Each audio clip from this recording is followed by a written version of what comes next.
ang maipakilala o mailigal sa pamilya ng boyfriend niya ang pinakaasam-asam ni Sayrine. 3 taon na silang magkasintahan ni Xavier at ngayon pa lamang siya nito madadala sa bahay para ipakilala sa mga magulang.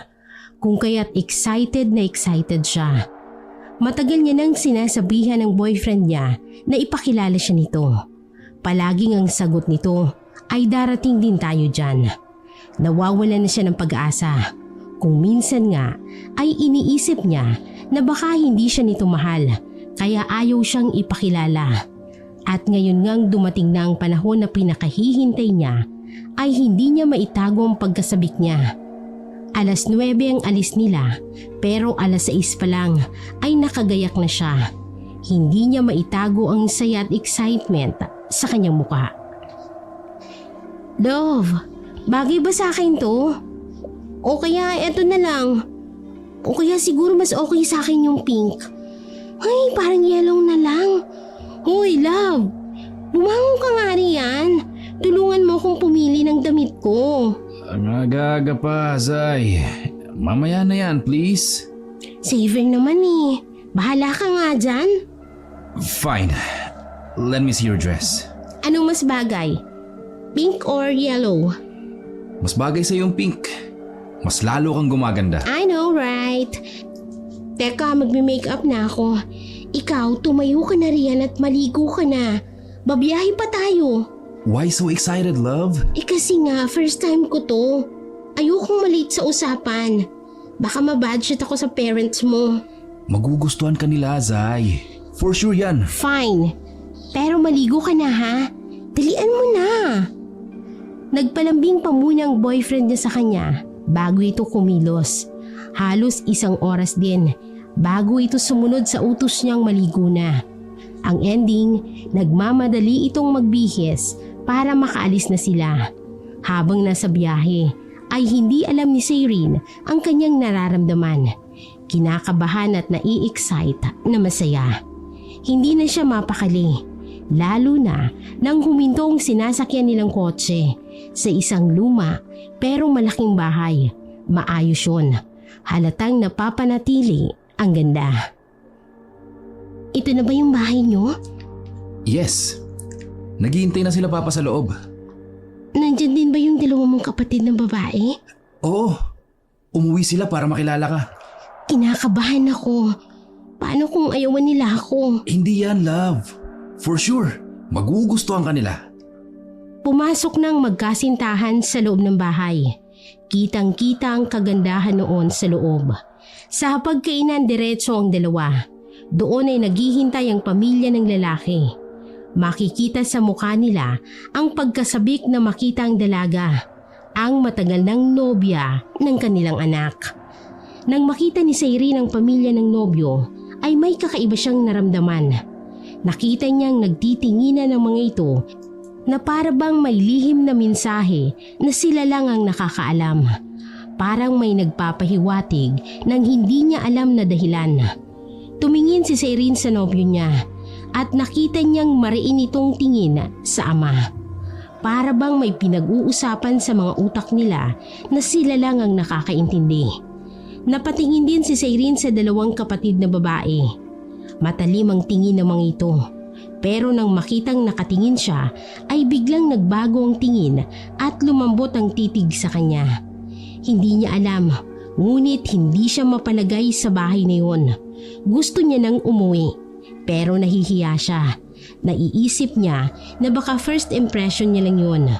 Pero feeling niya ay hindi siya welcome sa bahay na yun. Ma, pa, girlfriend ko nga pala. Si Sayrine. Hello po. Magandang araw po. Nice to meet you po.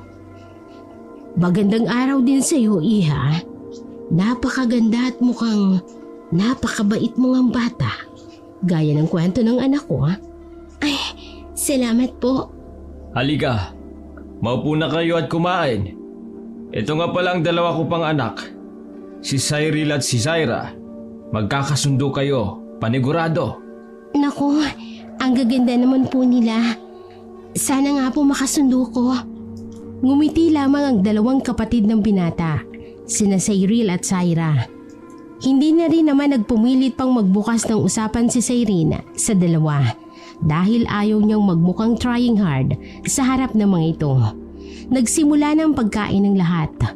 Masarap ang luto ng ina ni Xavier. Nagustuhan yun lahat ni Cyrene. Hindi naman maitatago sa mga tao sa paligid niya ang pasimpleng pagtitinginan ng mga ito. Kita pa niya sa peripheral vision niya ang munting tinginan ng lahat. Tahimik lang si Xavier na lalo niyang ipinagtaka dahil makulit at palakwentong nobyo niya kapag magkakasama sila. Ilang taong ka na pala, Iha? Nag-aaral ka pa ba? 26 na po ako. Nagtatrabaho po ako bilang call center agent. Magkasing edad pala kayo ni Xavier. Kailan niyo mabalak magpakasal? Wala pa sa isip namin yan pa. Nako! Tumatanda na ako, Xavier. Parehas ng puti ang mga buhok namin ng mama mo. 60 na ako at 55 naman ang mama mo. Hindi ba dapat panahon na para bigyan mo kami ng apo? Bakit hindi ang mga kapatid kong kumbinsihin mo pa? Marami pa kaming pangarap ni Cyrene. Wala pa sa planong pag-aanak. Tsaka na siguro. Napapairap na lang ang mga kapatid mo sa'yo. Alam mong ayaw pa rin nila. At isa pa, baka ikaw ang walang plano. Paano naman si Cyrene? Baka gusto niya ng magkaanak. Naku, wala pa po sa isip ko. May usapan rin po kami ni Xavier kung kailan kami dapat mag-anak. Ah, ganoon ba? Sige, ipapaubayan namin yan sa inyo. Dito na kayo magpalipas ng araw. Kahit bukas na kayo ulit umuwi ng Maynila. Hindi pwede pa. Bakit naman hindi, Xavier? Bakit parang galit ka? At parang atat ka nang umuwi? Hindi naman po ako galit. Tungkol naman po sa pag-uwi. Ay dahil marami pa pong dapat asikasuhin sa Maynila. Pwede naman tayong umuwi bukas. Isa pa, bakasyon natin ng isang buwan.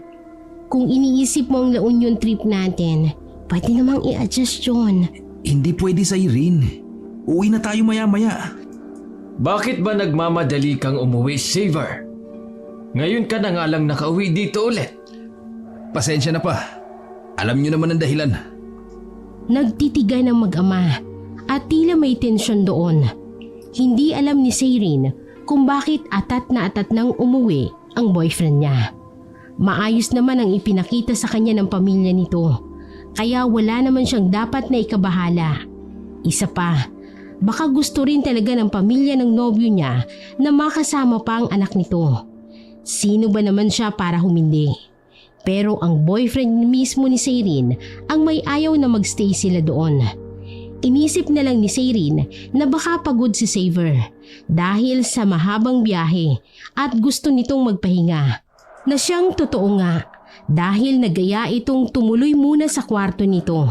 Sa hapon din ay uuwi na sila. Nauna si Xavier na tumayo at lumakad papuntang kwarto nito. Susunod na sana si Cyrene ngunit may inabot pa ang ina ni Xavier sa kanya. Isang inumin na kulay violet. Hindi niya alam kung ano yon. Grapes juice ang nasiisip niya. Inumin mo ito, pampalakas ng resistensya. Salamat po. Maraming salamat po sa pagtanggap sa akin. Salamat din sa iyo. Makahulugan ng pagpapasalamat ng ina ni Xavier at damayo ni Cyrene. Pero hindi niya yon pinansin. Tuloy-tuloy na nilagok niya ang inumin na inabot sa kanya. Napapangiti naman ang dalawang kapatid na babae ni Xavier sa nakita. Sa loob ng maraming taon, ngayon lamang ulit sila nakatagpo ng babaeng katulad ni Cyrene. Kung kaya't swerte sila sa dalaga, malakas ang enerhiya na taglay nito. Sinundan ni Cyrene ang nobyo. Nakita niya itong nag-aantay sa pasilyo. Okay ka lang ba, love? Okay lang ako. Ikaw, ayos ka lang ba? Medyo inaantok nga ako eh. Pwede kayang umidlip muna ako? Bigla ka na lang inantok. Parang kaninang hyper-hyper mo pa. Hindi ko nga rin alam eh. May pinainom ba sila mama sa'yo? Meron. Kulay violet. Parang grapes. Pero hindi naman lasang grapes. Actually, matamis siya. Pero bukod doon, wala naman lasa. Parang tubig lang na nilagyan ng asukal. Pero kulay violet. Ang weird nga eh. Pero nasarapan naman ako in fairness. Ininom ko talaga dahil baka magtampo ang mama mo. Sabi ko na eh, hindi talaga tamang umuwi tayo dito. Bakit? Anong problema? Sorry. Wala naman. Magpahinga ka na sa kwarto. Babantayin kita. Huwag ka mag-alala. Magpahinga na tayo. Sabay na silang pumasok sa silid at binantayan ni Xavier si Sayrine hanggang sa makatulog. Nagising si Sayrine dahil sa malakas na hulog at kidlat, ang dilim ng kalangitan at napakalakas ng buhos ng ulan. Hinahanap ng mata niya ang kanyang nobyo na si Xavier, ngunit wala ito sa tabi niya. Nakita niyang cellphone nito sa tabi ng cellphone niya, kaya naisip niya na baka lumabas lang ito para magpahangin. Nang tingnan niya ang oras ay mag-aalas 2 na ng hating gabi. Ibig sabihin ay hindi siya ginising ni Xavier para umuwi sa Maynila gaya ng sabi nito. Takang-taka siya dahil gustong-gusto ng nobyo niyang umuwi pero hindi siya ginising nito. Lumabas siya sa silid at tanging pagbuhos ng ulan lamang ang naririnig niya. Isama pa ang kulog at kidlat sa labas na lalong nagpapakaba sa dibdib niya. Hindi naman takot si Sayrine sa kulog o kidlat. Pero bakit parang sa mga oras na yon ay takot na takot siya at nanginginig ang katawan. Gusto niyang hanapin ang nobyo niya pero naiwan itong cellphone sa kwarto nila. Isang bagay pa, tila nanghihina siya. Para bang nauubusan siya ng enerhiya dahil sa pagtulog niya. Nagtataka rin siya dahil walang gumising sa kanya para man lang maghapunan. Nakarating siya sa ibabang bahagi ng bahay. Mas tahimik doon at naririnig niya ang bawat pagtapak niya sa sahig. Nagulat siya na may biglang kumalabog sa isang kwarto. Natatakot siyang puntahan ito pero may kung anong tumulak sa kanya na puntahan ito. Nasa dulong bahagi ito ng unang palapag ng bahay. Mas madilim ang parting yun at parang bodega na ata kung titingnan. Gising ka na pala, Sayrine. Ay! Tita, pasensya na po. Nagulat po ako sa inyo. Andyan po pala kayo. Oo, pasensya na. Walang kuryente dahil ang lakas ng bagyo. Ayaw gumana ng generator, kaya walang ilaw ang buong bahay. Hindi ko man lang po narinig ang mga yabag ninyo. Masyadong magaan akong maglakad, kaya hindi mo siguro narinig. Baka nga po. Si Xavier po pala. Nasaan po siya? Kanina ko pa po kasi hinahanap. Ang batang yon, hindi pala nagpaalam sa'yo. Umalis siya papuntang bayan kanina para maghanap ng generator. Marahil ay hindi pa nakakauwi dahil mataas ang baha sa labas. Iniiwan niyo po kasi yung cellphone niya. Susundan ko na lang po siya kung ganon. Delikado sa labas, Sayrine. Pumirme ka na lang sa kwarto mo. Uuwi rin yon. Baka nagpapahupa lang ng ulan. Pero, papaano po siya? Saan po siya matutulog kung gagabihin siya ng gusto? Nakalimutan mo atang taga rito ang anak ko. Alam niya ang pasikot-sikot sa bayan. Huwag kang mag-alala. Halika, sasamahan kitang kumain. Tapos na kami, pero hindi ka na namin ginising dahil ang sarap ng tulog mo kanina. Kaya nga po napahimbing po ang tulog ko. Pero para po kasing mas nawalan ako ng energy kaysa sa dapat na magkaroon ako dahil mahaba po yung tulog ko. Effective pala ang pinainom ko. Ano ho? Wala. Marahil ay pagod ka sa biyahe kaya ka nanlalata. Makakabawi rin ang katawan mo. Hayaan mo. Pagkakain, paniguradong lalakas ka na. Sinamahan ni Sayrine ang ina ni Xavier sa pagkain. Kwinentuhan siya nito ng mga tungkol sa binata, mga kalokohan noong bata at kung bakit nito piniling mag-Maynila na malayo sa kanilang bahay. Hindi naman siya gaanong nagkukomento dahil hindi niya alam ang sasabihin. Pagkatapos kumain ay umakyat na rin siya ulit sa kwarto. Nag-aalala siya para sa nobyo. Pero ang magulang nito ay tila wala lang paki. Base sa nakikita niya o talagang sanay ito sa mga ganoong bagay.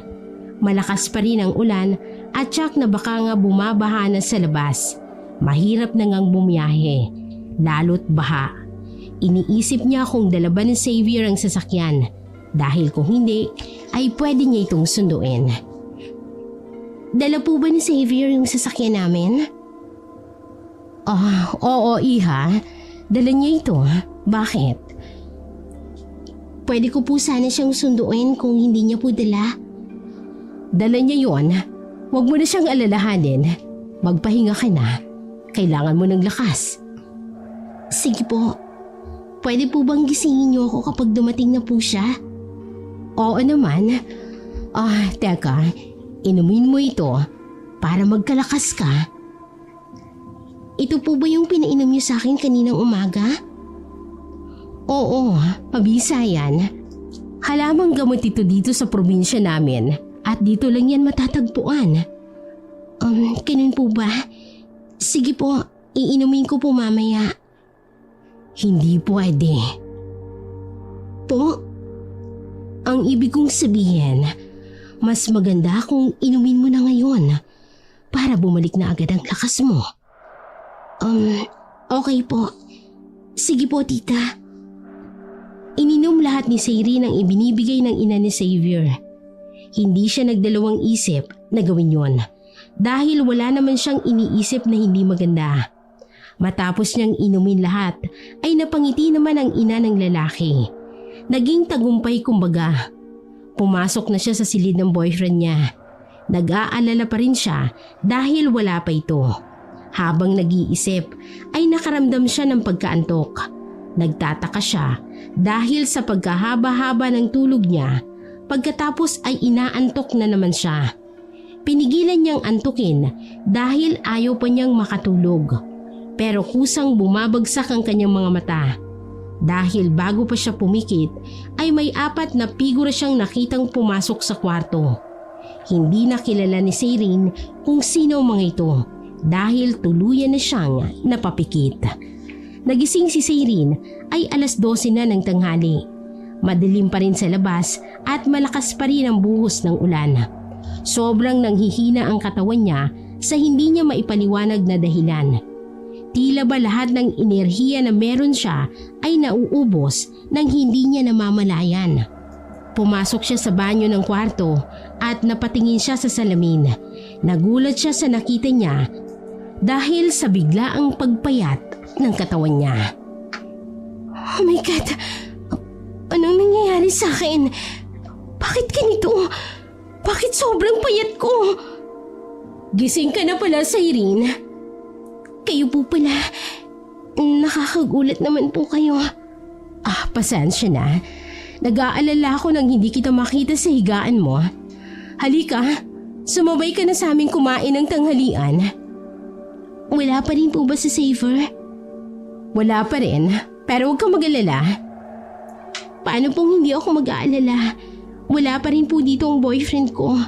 Halos 1 araw na po siyang wala. Pag sinabi kong huwag kang mag-alala, huwag kang mag-aalala. Pasensya na. Hindi ko gustong pagtaasan ka ng boses. Ang kulit mo kasi, iha. Pasensya na rin po. Pero kung kayo kaya niyong hindi mag-alala, ako po hindi. Naiintindihan ko. Tatawag ako ng mga kakilala ko sa bayan. Baka may nakakita sa kanya at nakakaalam kung nasan siya. Salamat naman po kung ganon. Hindi pa ba tapos yan? Halika na at kumain na tayo. Tapos na siya. Susunod na kami. Halika na, iha. Susunod po ako. Mag-aayos lang po ako, tita. Iniwan siya ng mag-asawa habang siya ay nakatulala ulit sa salamin. Hindi niya alam kung anong nangyari. Bakit biglang humpak ang mukha niya. Hindi naman pwedeng sa loob ng isang araw ay bigla na agad siyang papayat ng ganun-ganun lang. Maganda ang pangangatawan niya at alam niya na kakailanganin ng ilang diet bago siya pumayat. Nagmamadali na siyang nag-ayos dahil baka puntahan na naman siya ng dalawa. Nagulat siya na paglabas niya ng kwarto ay nakasalubong niya ang dalawang kapatid ni Xavier. Tinitingnan lang siya ng mga ito. Ningiti ay hindi magawa ng mga ito, kaya hindi na rin siya ngumiti. Habang pababa siya ay nakita niyang nagbubulungan ng dalawa. Hindi na lamang niya pinakinggan pa at baka magalit ang mga ito sa kanya. Ramdam niyang ayaw sa kanya ng mga ito. Nang makababa sa unang palapag ay nagulat naman siya sa narinig na kalabog sa isang kwarto. Madilim sa parting yon at walang ilaw. Pupuntahan niya sana ito, ngunit hinawakan siya sa kamay ng isa sa mga kapatid ni Xavier. Umiling lang ito at sinamaan siya ng tingin. Tingin na nagpapahiwatig na hindi siya pwedeng pumaroon sa kwartong may kumalabog. Ewan niya, pero may naghihimok sa kanyang puntahan yon. Alam ni Cyrene na kung susundin niya ang instinct niya ay pupuntahan niya talaga yun. Ngunit hindi niya pwedeng gawin sa harap ng mga kapatid ng binata, lalo't wala ang boyfriend niya sa bahay na yon. Hindi niya alam ang pwedeng mangyari sa kanya. Napatango na lamang si Cyrene nang ayain siya ng kapatid ng binata na pumunta sa hapag. Alam niyang kapag tumanggi siya ay magagalit ang mga ito. Sa hapag ay tahimik na nag-aantay ang mga magulang ng binata. Kalmado lamang ito kahit dapat ay tulad niya na kinakabahan na rin ito sa kadahilan ng wala pa rin ang anak nila. Wala pa rin kuryente. At ang tanging liwanag nila ay ang napakaraming kandila sa hapag. Kumain ka ng marami, Cyrene. Baka pagbalik ni Xavier ay magalit yun sa amin. Isipin na hindi ka namin pinapakain. May balita po ba sa kanya? Wala pa. Pero tumawag na kami sa mga kakilala namin sa bayan. Paniguradong maya-maya lang, makakakuha na tayo ng impormasyon. Salamat po. Siya nga pala. Inumin mo ito para mas makapagpahinga ka mamaya sa kwarto mo. Tiningnan ni Cyrene ang inuming iniabot sa kanya ng ina ng binata. Kulay violet yon. Simula ng pagpunta niya rito, pangatlong beses na siyang pinapainom ng ganon. Ang napansin niya lang, siya lang ang umiinom nito. Alam ni Cyrene na may mali. Maling-mali ang nangyayari. Kinuha niya ang baso at itinabi muna sa gilid niya. Wala siyang balak na inumin yun. Tinitigan niya ang pamilya ng nobyo niya. Dapat ay una pa lang noong sinabi ng nobyo niyang uuwi sila ay napansin niya na may mali. Oh, hindi mo iinumin? Iinumin ko po. Tatapusin ko lang po ang pagkain. Mabuti naman. Magtatampo ako kapag hindi mo ininom. Wait lang po. Maghuhugas lang po ako ng kamay. Tumayo siya habang dala ang baso ng inumin. Hindi naman napansin ng mga ito na dala niya ang baso dahil nagkukwentuhan ng mga ito. Sa lababo ay itinapon niya ang inumin. Binuksan niya ang gripo at ipinaanod sa tubig ang ibinigay sa kanya. Alam niyang may mali sa pinapainom sa kanya. Yun siguro ang dahilan kung bakit inaantok siya kahit na ayaw niya. Pagbalik niya sa hapag ay kumain na siya. Kailangan niya ng lakas para sa plano niya. Inihatid siya ng mga ito sa kwarto niya. Hindi niya alam bakit kailangan pang gawin yun. Salamat po sa inyo. Ang babait niyo po sa akin. Walang anuman, Cyrene. Para ka na rin naming anak. Oo nga. Magpahinga ka na sa kwarto mo. Pumasok na siya at agad na nilakang pinto. Walang silbi yun dahil may mga susi sila. Hinagilap niya ang cellphone niya para tawagan ang kaibigan niya. Ngunit walang signal. Hindi niya alam kung anong gagawin niya. Ngayon, mas nakakasiguro na siya na may mali sa pamilyang napuntahan niya. Lalong may mali sa inuming ibinibigay sa kanya. Nakarinig siya ng mga boses sa labas ng kwarto ng boyfriend niya. Inilapit niya ang kanyang tenga doon at narinig niya ang pinag-uusapan ng mga ito. Paniguradong inaantok na siya ngayon. Maghintay pa tayo ng 5 minuto para masiguradong tulog na nga siya. Napakatagal naman. Nagugutom na ako. Maghintay ka. Nanghihina na ang katawan niya. Pero sapat pa rin ang enerhiyang ibinibigay nito. Malakas ang batang yan. Paano ang anak mo? Ako nang bahala sa kanya. Wala na rin naman siyang magagawa. Salamat na lang sa kanya. Mas lumakas ako. Ako rin. At ang mga bata. Tama nga ako. Nasa inumin kung bakit ako inaantok. Anong plano nila sa akin? Ano bang tinutukoy nilang enerhiya? At nasan ba talaga ang boyfriend ko? Sila rin ba ang may dahilan kung bakit bigla akong pumayat? Nakaramdam siya ng kaba dahil alam niyang papasukin siya ng mga ito matapos ang ilang minuto. Humiga siya sa higaan at nagpanggap ng tulog. Ano man ang narinig niya ay alam niyang malalaman niya rin ang mga sagot nito. Nakaramdam siya ng pagbukas ng pinto matapos ang ilang minuto.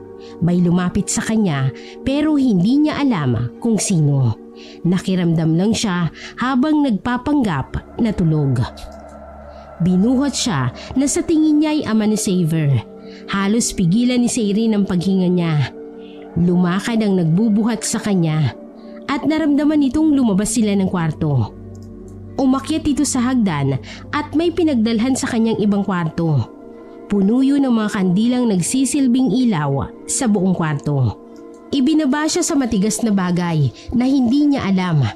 Maya-maya ay naramdaman niyang lumabas sa mga ito. Pinakiramdaman niya muna dahil baka lumayo lang yun sa kanya. Nang masigurong wala na nga sila sa kwarto, ay iminulat niya ang kanyang mga mata.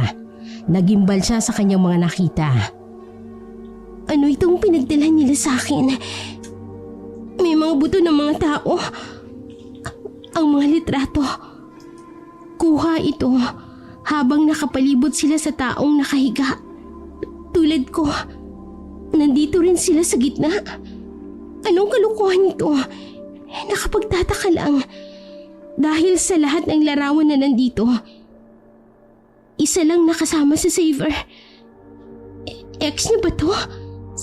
Si Bettina. Hindi ako pwedeng magkamali. Ang sabi niya namatay ito sa sakit. Ano meron dito? Oh, ano to? Bakit wala akong maintindihan? Ano bang nangyayari? Gulong-gulo si Sayrin sa mga natuklasan. Hindi niya alam kung anong dapat na isipin.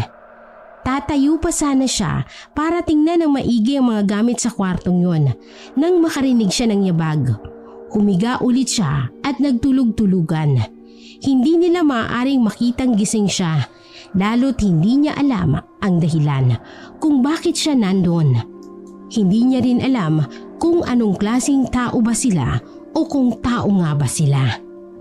Napakahirap pakainin ni Xavier. Kung hindi siya nakatali, paniguradong natakasan niya na ako. Mag-iingat ka sa pagpapakain sa kanya.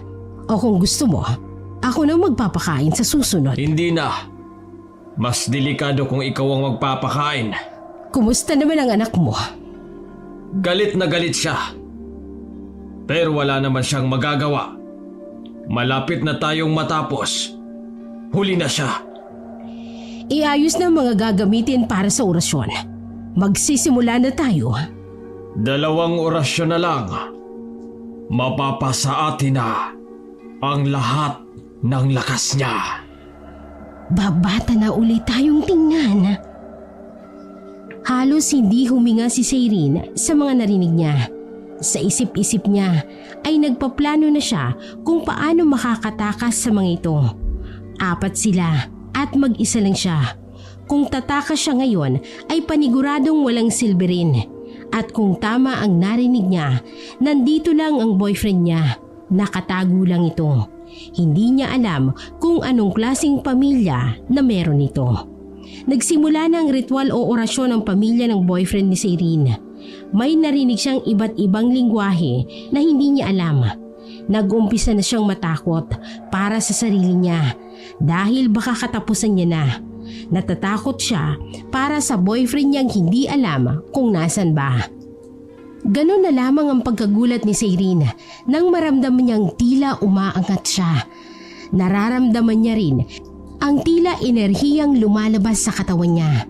Patuloy siyang nangihina, ngunit ang tanging magagawa niya lang ay magpanggap na tulog. Halos 30 minutos ang itinagal ng ritual o orasyon. Ramdam ni Sayrine ang panghihina ng katawan niya. Ramdam niya rin ang pagbagsak ng timbang niya. Natahimik ang buong pamilya. Habang siya, ramdam niya rin, bumababa na ulit ang katawan niya. Maya-maya ay naramdaman niyang may bumuhat uli sa kanya. Nagising si Sayrine na nasa loob na siya ng kwarto. Dali-dali siyang bumangon at pumasok sa banyo kahit nanghihina. Tiningnan niya ang kanyang sarili sa full-size mirror. Halos mapaiyak siya nang makitang bagsak na ang katawan niya. Tiningnan niya ang oras, 10:00 na ng gabi, at kung tama ang pagkakaalala niya, 2:00 matatapos na ang orasyon nila. Dapat na siyang makatakas para hindi matuloy ang binabalak ng mga ito. Inipon niya ang kanyang lakas para makalabas. Nakasuot lamang siya ng itim na jacket at itim na leggings. Naisip ni Sayrine na mas okay na gano'n ang suot niya dahil madilim pa rin sa labas. Hindi siya madaling makikita ng mga tao. Tahimik ang pasilyo paglabas niya. Kinakabahan siya habang naglalakad. Hanggang pababa, nagulat uli siya nang may marinig na kalabog na nanggagaling sa isang kwarto sa first floor. Napapaisip siya kung tama bang puntahan niya o umalis na siya. Sa huli ay pinuntahan niya ang kwarto at nagulat na lamang siya sa kanyang nakita. Love? Saver? Oh my God! Anong ginawa nila sa'yo? Bakit nakatali ka ng kadena? Sayrine, ikaw na ba yan? Oo, ako nga. Oh my God! Huwag ka nang umiyak. Hinaan mo ang boses mo. Kalagan mo na ako nang makaalis na tayo dito. Umalis na tayo. Takot na ako lang. Aalis na tayo. Huwag ka nang mag-alala. Nakalaga na ni Sayrine ang binata. Saktong pagdating naman ng pamilya nito. Galit na galit ang mga mata nito. Alam niyang hindi nito palalagpasin ang nakita. Takot na takot si Sayrine. Hindi niya alam kung makaliligtas pa ba sila. At sa tingin niyo, makakatakas kayo? Ha? Ma! Pa! Tigilan niyo na! Parang awa niyo na! Tigilan niyo na ang orasyon! Pakawalan niyo na kami at kakalimutan namin ang lahat na nangyari! Ngayon pa kami titigil? Xavier, kung kailangang patapos na kami, hindi! Kunin mo ang babae. Magtungo na tayo sa kwarto at isagawa ng orasyon nang matapos na ang ritual bago pa sila makatakas na dalawa. Xavier, tulungan mo ko! Parang awa mo na! Binuhat siya ng tatay ng binata.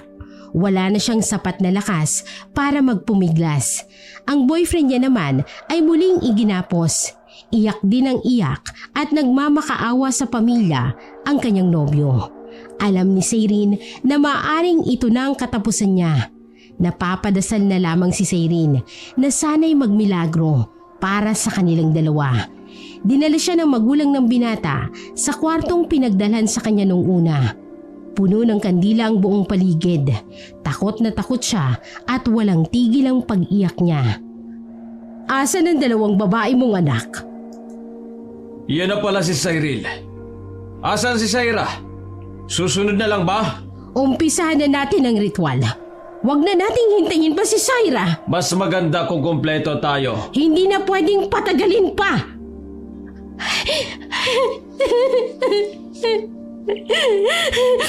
Sino ba kayo? Bakit niyo ba ginagawa sa akin to? Idinamay niyo pa ang anak niyo. Anong klaseng mga magulang at pamilya ba kayo? Tumigil ka, Sayrine. Naririndi ako sa pag-iyak mo. Hanggang ngayon ba hindi mo pa rin maintindihan ang mga nangyayari? Pamilya kami ng mga aswang. Narinig mo? Aswang ang pamilya ng boyfriend mo.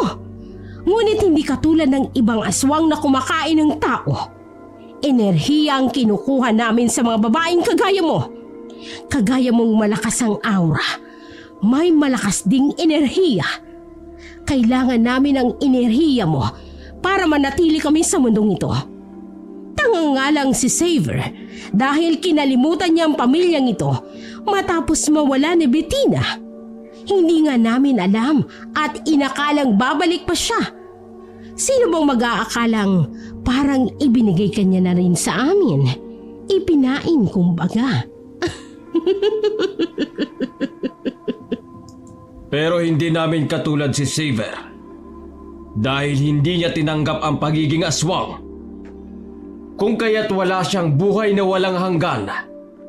Matapos ang nangyari kay Bettina, iniwan niya ang responsibilidad niya na maging aswang siya. Kahit ako, iiwan ko rin ang pamilya ko kung sila ang magiging dahilan ng pagkawala ng mahal ko. Katulad ni Xavier, kinasusuklaman ko rin ng pamilya ko kayo. Nagsisisi ako na pinilit ko siyang ipakilala ako sa inyo. Kaya pala ganoon na lamang ang pagtingin niya sa akin noon. Dahil mga aswang kayo! Patahimikin mo ang babaeng yan. Naririndi ako sa kanya. Nasa na ba si Syra nang makapagsimula na tayo? Oh, eto na pala siya. Bakit ba ang tagal mo? Tara na at magsimula na tayo. Ramdam ni Sayri ang pagkabalisa ni Syra. Napatingin ito sa kanya. Ngumiti ito ng konti. Tila ba nagkaroon siya ng pag-asa. Ramdam niyang mabait si Syra. Nadadamay lamang ito sa pamilya. Unti-unti nang nagsipikit ang pamilya ng boyfriend niya. Nag-uusal na sila ng mga ritual na hindi niya maintindihan. Naramdaman niya ang paglabas ng tila enerhiya sa kanyang katawan. Diyos ko! Katapusan ka na ba? Kung ito na yung katapusan ko, sana man lang, kahit si Xavier na lang, sana makaligtas siya. Xavier, paano? Nakita ni Sayrin ang binata sa pintuan. Dahan-dahan lamang ang pagpasok nito, hawak ang isang bagay na sa tingin niya ay pamukpok pero iba ang hugis. Nakatingin ito sa kanya habang sinisenyasan siyang huwag maingay. Napaiyak na lamang ng tahimik si Sayrin. Alam niyang maililigtas siya. Tumingin siya sa pamilya ng boyfriend niya at ganoon na lamang ang pagkagulat niya nang makita si Syra na nakatingin sa kanya. Natatakot siya, ngunit ngumiti na lamang ito sa kanya. Tumango ito, kaya naman napanatag na ang loob niya. Takpan mo mga mata mo. Okay. Tanging daing lang ang narinig ni Sayrin. Nakapikit siya kaya hindi niya makita ang mga pangyayari. Naging tahimik ang buong paligid. Nag-aalala siya na baka hindi nagtagumpay ang boyfriend niya. Napatalon pa siya nang may humawak sa kanya. Ako ito, Sayrin. Ligtas na tayo. Huwag ka na matakot. Xavier, anong nangyari? Patay na ba sila? Hindi. Pansamantalang pagkatulog lamang. Kaya kailangan na nating umalis. Kailangan na nating magmadali. Tara na! Ayoko na rito! Tinulungan siya ng binata na tumayo. Kahit hirap ay punersa niya ang sarili. Ayaw niyang maging pabigat sa nobyo. Nakita niyang nakahandusay ng pamilya nito bukod kay Syra. Nakatingin ito sa kanila na may pagkabahala sa mga mata. Ngumiti ito para mapanatag sila. Salamat, Syra. Mag-iingat ka. Hinalikan sa noo ng binata ang kapatid niyang si Syra. Nagmamadali naman ang magkasintahan na sina Xavier at Sayrin. 1 oras lamang ang meron sila para makalayo ng tuluyan. Matapos ang 1 oras, ay gigising na ulit ang pamilya nito. Nakarating sila sa garahe at nandoon ang sasakyan nilang dalawa. Dali-dali silang sumakay at pinaandar ng nobyo ang sasakyan. Nandoon ang mga gamit nila. Paniguradong si Xavier ang nagdala. Ayaw pang mag-start ng kotse. Halos 10 minuto na rin bago yun umandar. Kabadong-kabado silang dalawa dahil baka maabutan sila. Nang mag-start ang kotse ay nakahinga sila ng maluwag. Pinaandar na yon ang binata. Lalong lumakas ang pagbuhos ng ulan. Baha na nga sa ibang parte ng lugar pero hindi yun naging hadlang para umalis sila. Hindi na wala ang kaba nila hanggang sa makalabas sila ng kabayanan. Hanggang sa makarating sila sa bayan. Doon ay nagpalipas sila ng gabi. Mataas ang baha kaya mahihirapan sila. Magpahinga ka na muna. Pasensya na, Zairin. Kailangan ko ng paliwanag mo. Hindi ko maintindihan ang nangyayari. Magpapaliwanag din ako. Pero ngayon, magpahinga ka muna. Magpahinga na tayong dalawa. Babantayan kita. Hindi ako mapapanatag hanggat hindi tayo nakakalabas sa lugar na ito. Nakakatakot, love. Takot na takot ako. Niyakap ng binata ang nobyong si Zairin. Alam ng binata kung gaano ito katakot. Ganon din naman siya. Nanginginig ang katawan nila. Nagsisisi siya sa mga nangyari. Sana lang ay hindi niya iniwan ang nobya. Buti na lang at nakaabot pa siya. Kung hindi ay nahuli na siya. Alam niyang delikado pa rin silang dalawa, lalo't hindi natapos ang orasyon o ang ritual. Bukas na bukas ay aalis na sila dito at hindi na babalik. Sana lang ay tumigil na ang pamilya niya. Pinagmasdan ng binata ang nobyong si Zairin na mahimbing na natutulog. Ang ganda nito, ngunit ang laki na ng ibinagsak ng katawan. Naiiyak ang lalaki sapagkat lahat ng yon ay kasalanan niya. Nagulat siya nang biglang tumunog ang cellphone. Tumawag si Syra. Tama nga siya. Hindi papayag ang mga magulang niya na hindi matapos ang orasyon. Zairin, love. Gising. Bakit, love? Bakit nagmamadali ka?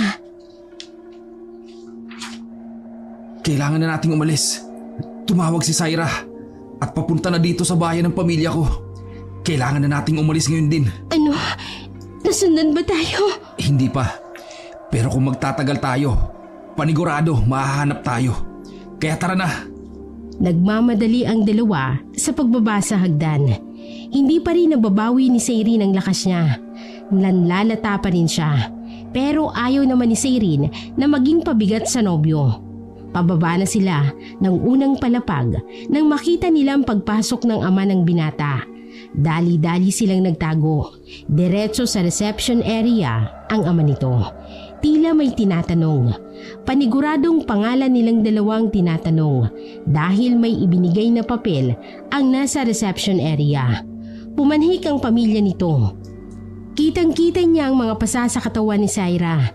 Tila binugbog ito. Nang makapanhik na ang mga ito ay nagmamadali sila sa paglabas. Sumakay ulit sila ng sasakyan at pinaandar ito.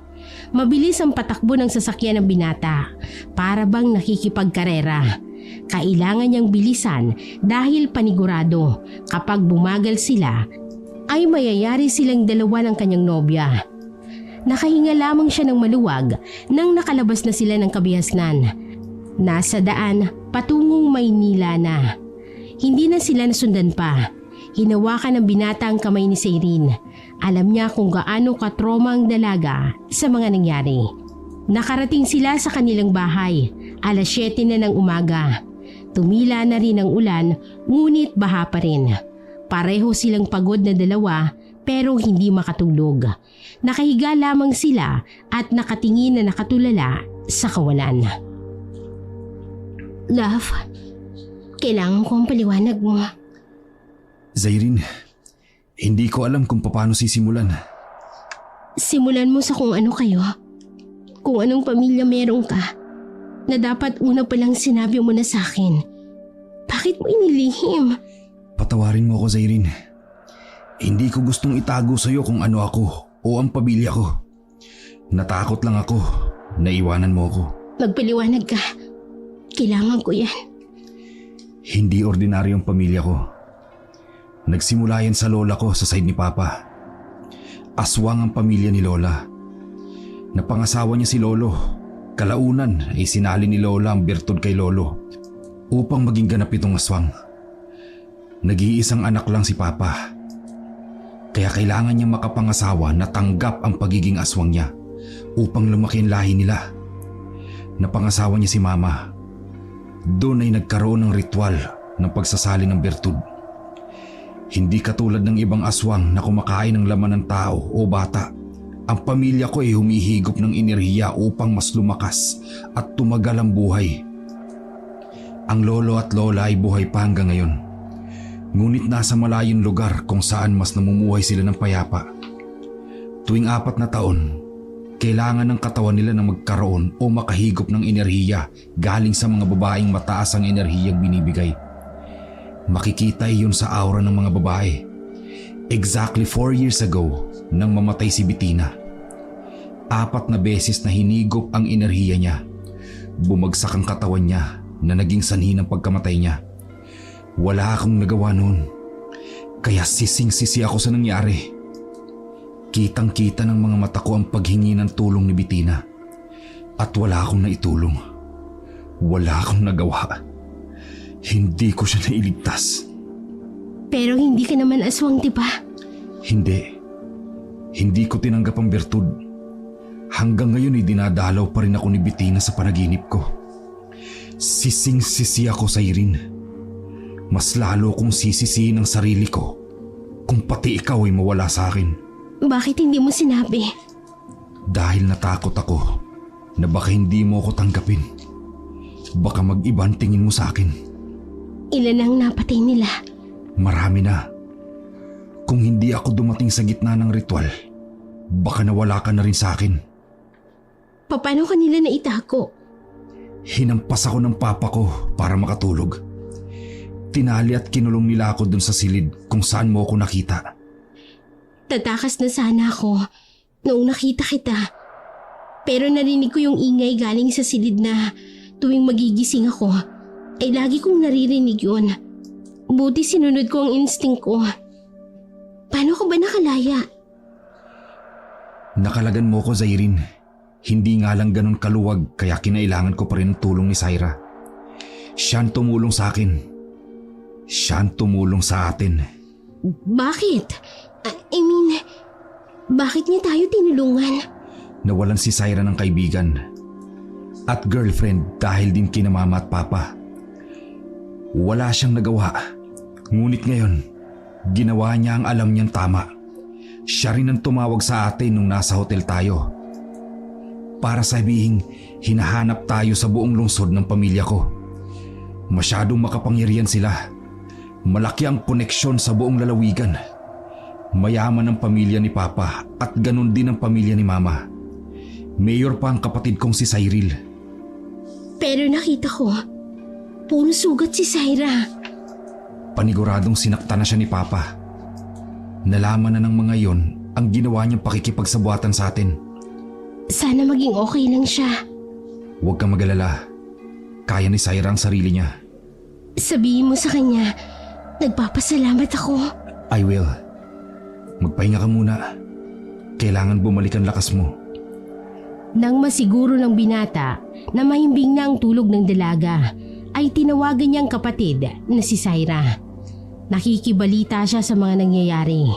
Ayon kay Zaira, galit na galit daw ang papa at mama nito. Lalo pang nakapangpabahala kay Xavier nang sinabi nito ang balak ng mga yon na pumunta ng Maynila at sundan sila. Hindi inaasahan ng binata na aabot sa ganon ang mga magulang niya, na darating pa sa puntong susundan sila sa Maynila. Akala ng binata, oras na makalayo sila sa probinsya o sa hometown niya ay ligtas na sila. Hindi pa pala. Nasa biyahe na raw ang mga magulang niya. Alam nito kung saan sila nakatira, kaya kailangan na nilang lumayo. Nag-impake ang binata habang natutulog si Zairine. dapat niya nang mailayo ang dalaga. Love, ano nangyayari? Bakit nagmamadali ka? Papunta rito sila mama at papa. Kailangan natin makalayo bago kanila maabutan dito. Ano? Akala ko ligtas na tayo. Akala ko rin. Hindi pa pala. Tara na, umalis na tayo. Saan naman tayo pupunta? Sa Palawan. Doon muna tayo sa rest house ng kaibigan mo.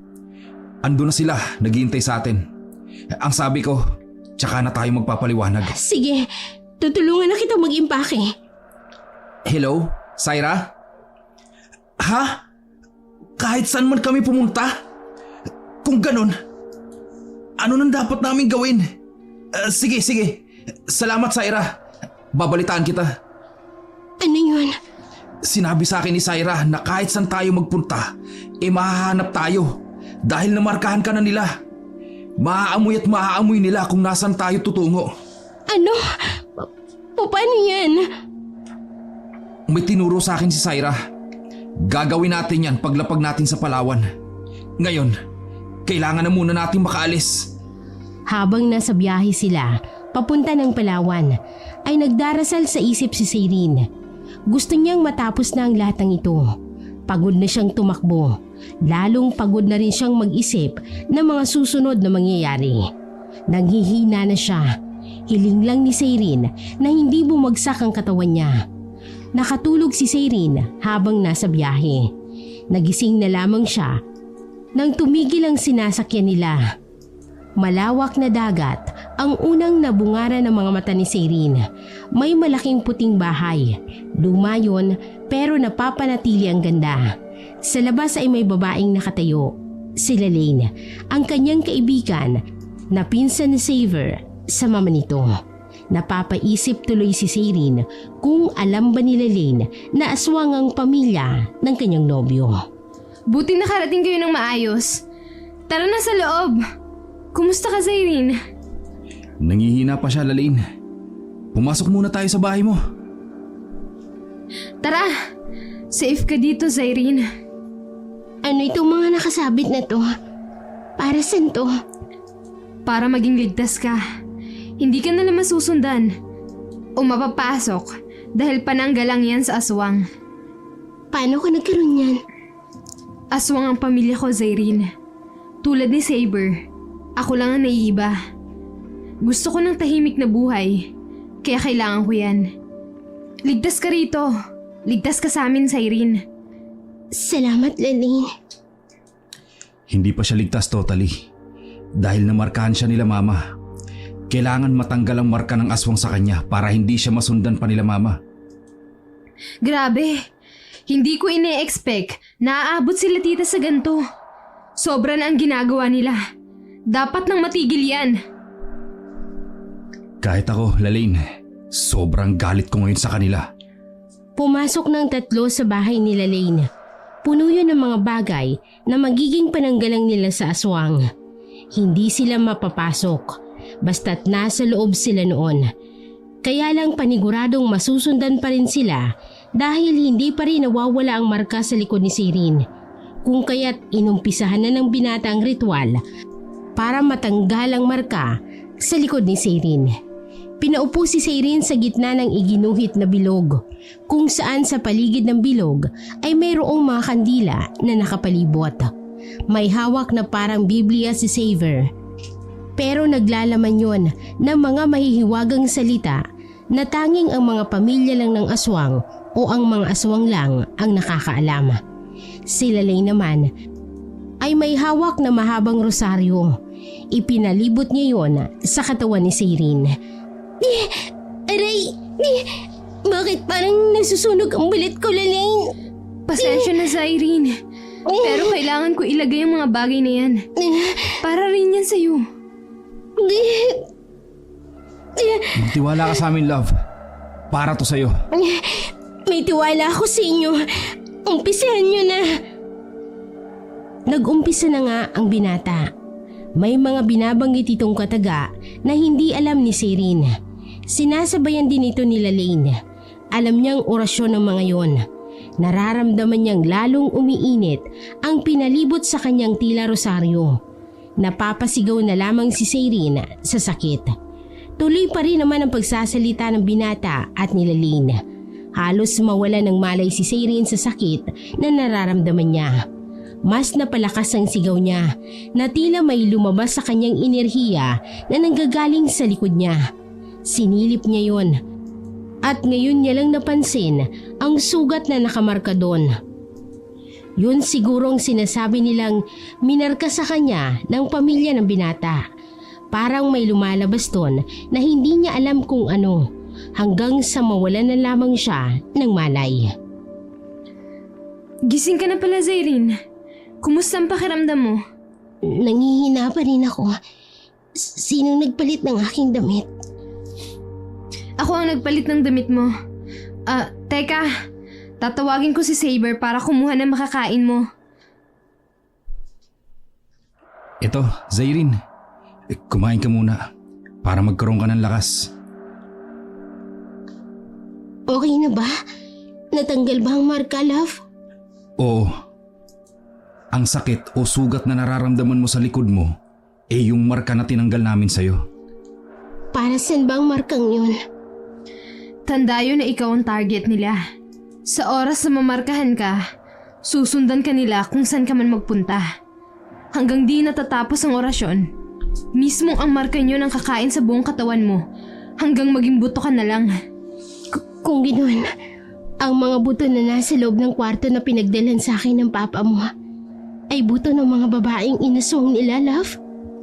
Oo, gano'n na nga. Lahat yon ay kinuhaan nila ng enerhiya. Kasama ba doon si Bettina? Kilala mo si Bettina?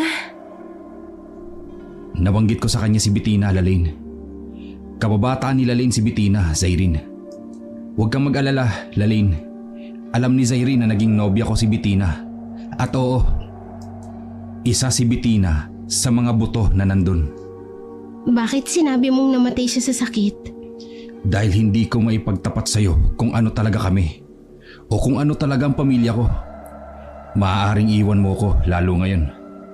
Maiintindihan ko kung pipiliin mo ang kaligtasan mo. Pananatilihin mo namang safe ako, di ba, love? Oo naman.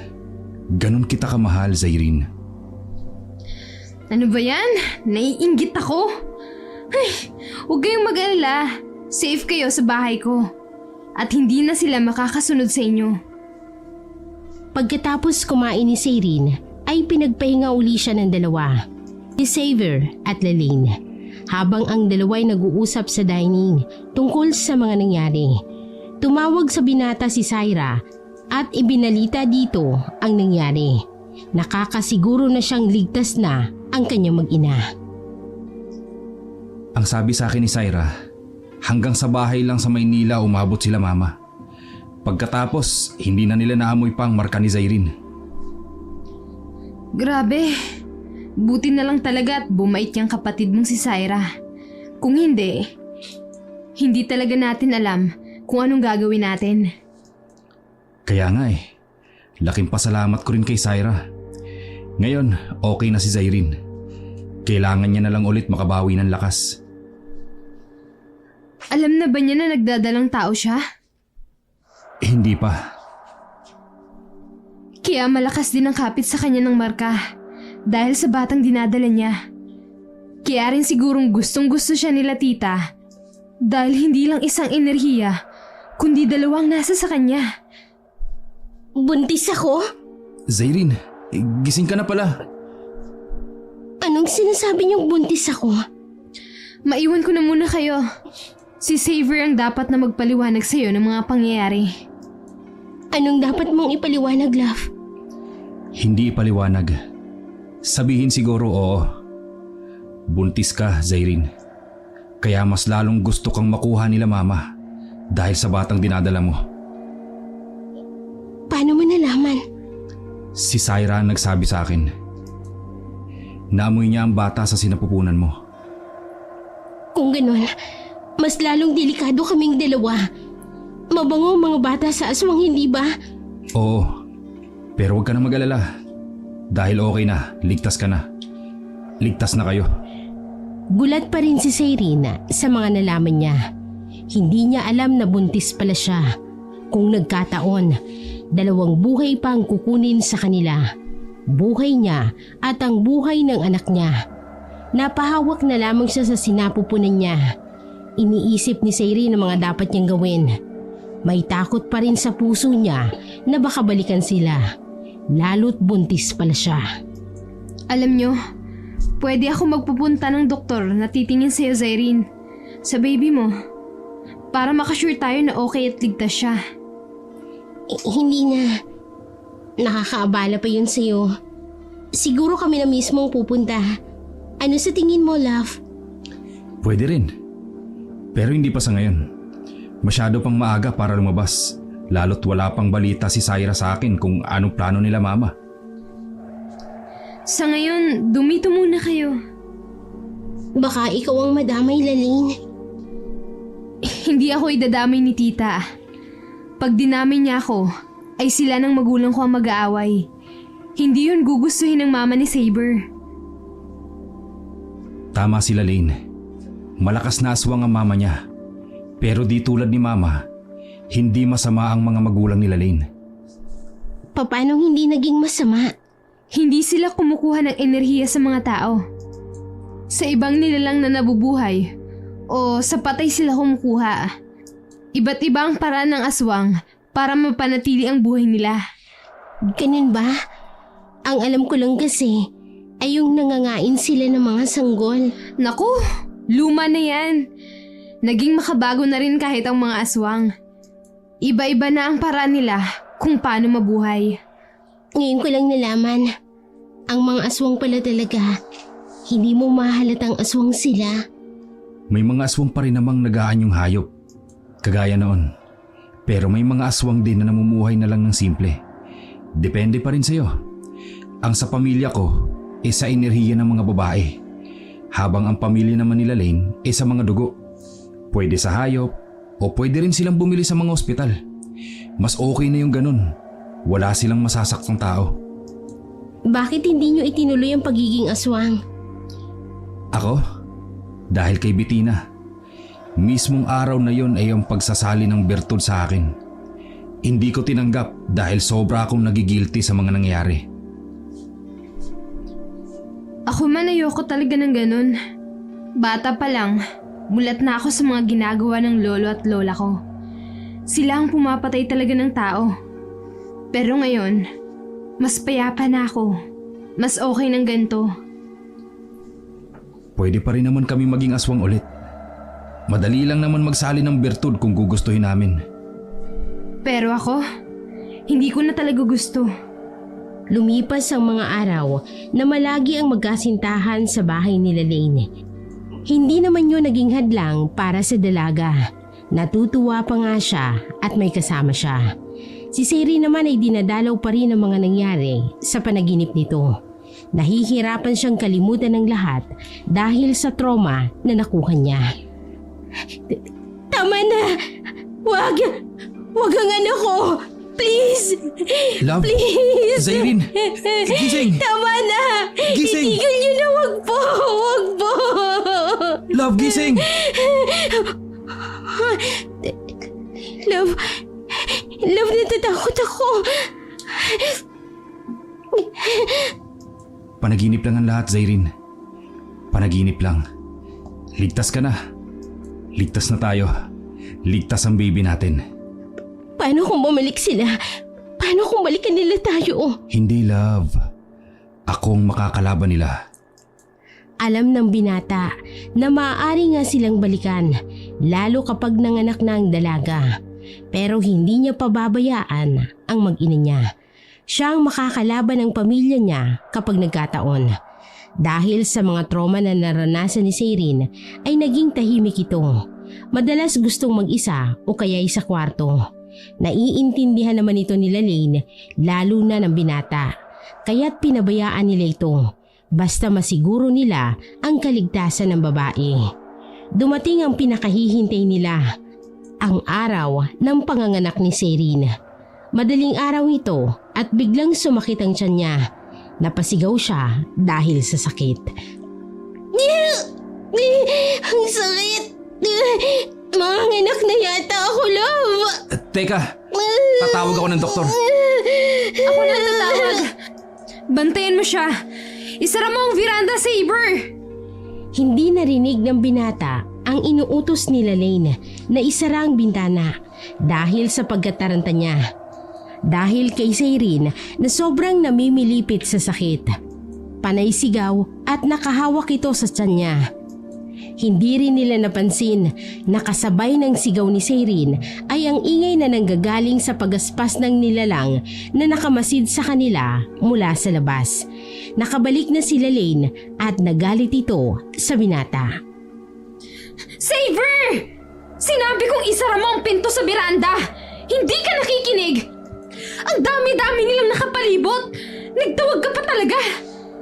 Sila Lane na mismong nagsara ng beranda. Kitang-kita niya ang dami ng mga aswang na nakapalibot sa kanila. Alam niyang hindi yon makakapasok dahil sa mga pananggalang nakasabit sa buong bahay, sa labas man o sa loob. Pero hindi pa rin siya nakakasiguro dahil ang dami nila. Tila nagtawag na lamang si Zyrene dahil sa sigaw nito.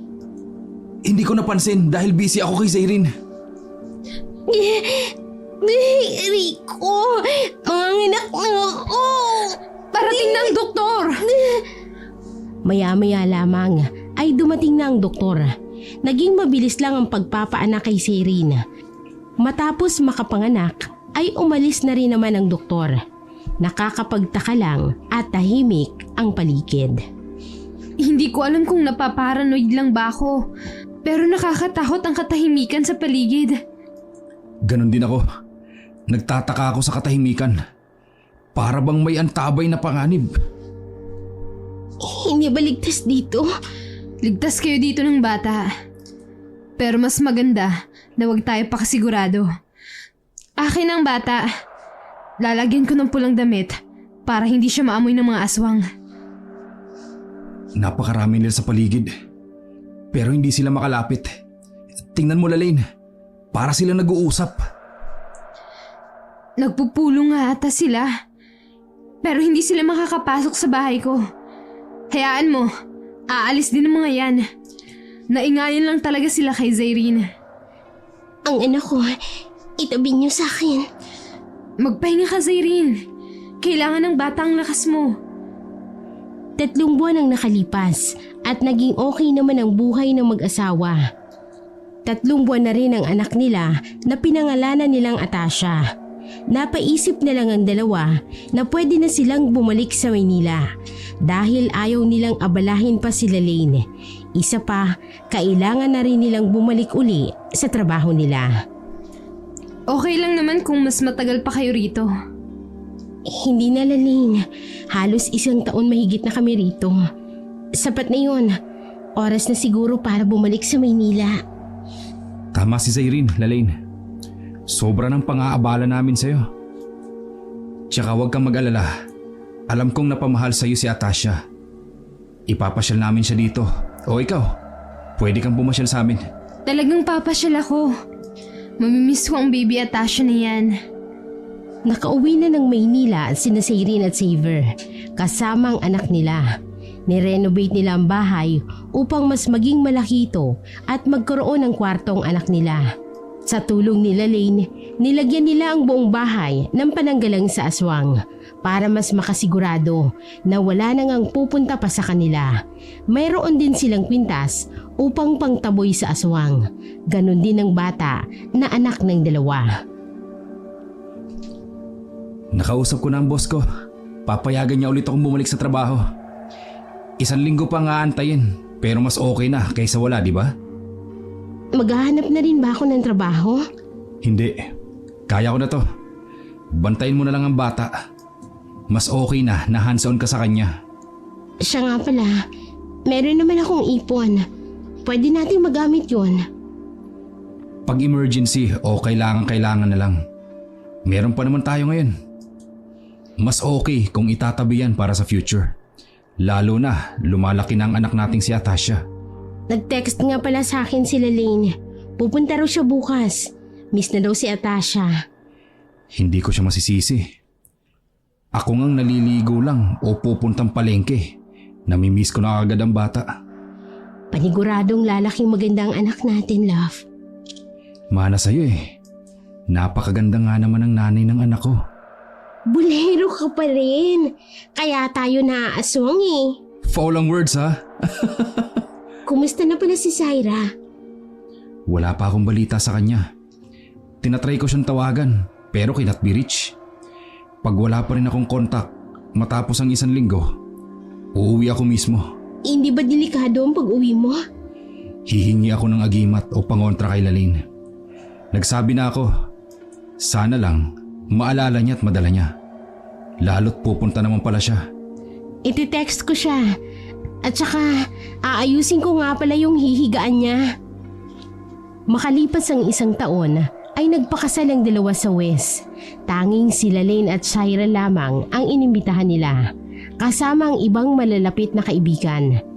Si Zaira ay lumaya sa kanila at nanirahan na rin sa Maynila. Si Lalene naman ay lumipat na rin sa Maynila. Masyadong gusto si Atasha. Gusto ay palaging kalaro ito. Wala na akong balita sa pamilya mo. Kahit sa Zaira, wala ring balita sa kanila. Mas okay na yun, tahimik tayong lahat. Nakakatakot ang pananahimik nila. Para bang nag-aantay lang para pumasok ulit sa eksena. Huwag ka na mag-overthink. Masyado nang puno ng pangontra ang bahay namin. May mga suot na rin kami at si Atasha. Sapat na yun. Sapat na nga ba? Teka, Cyrene, sinong tinitingnan mo dyan? Parang may nakatitig sa atin sa malayo eh. Kanina pa siya doon. Nakatingin tapos nakikipagtitigan siya. Asan? Wala naman, love. Walang tao. Hindi eh. Hindi ako pwedeng magkamali. Dalawa sila magkasama. Nakatingin sa atin. Pero walang tao sa paligid, Cyrene. Wala kaming nakita ni Zaira. Halika na. Pumasok na tayo sa loob. Magpahinga ka na kaya, Cyrene. Baka pagod lang yan. Tsaka na siguro yung honeymoon. Hindi ako pagod, Lalene. Alam ko ang nakita ko. Nakamasid silang dalawa sa atin. Nakikipagtitigan pa nga. Nakita mo ba ang mga mukha nila, love? Hindi. Natatakpan ang mga mukha nila. Tanging mga mata lang ang nakita ko. Pamilyar ang mga yun. Parang bang nakita ko na. Parang ano? Parang ang mama at papa ni Xavier. Sabay na napatayo si Xavier at Zaira sa upuan nila. Sabay rin yung lumabas. Mahigpit na binilinan si Lalene na huwag palalabasin si Cyrene at bantayan ang mag-ina. Kailangan niyang kumprontahin kung mga magulang niya nga ba ang nakita niya.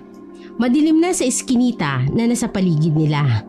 Kakonti na lamang ang bukas na poste ng ilaw.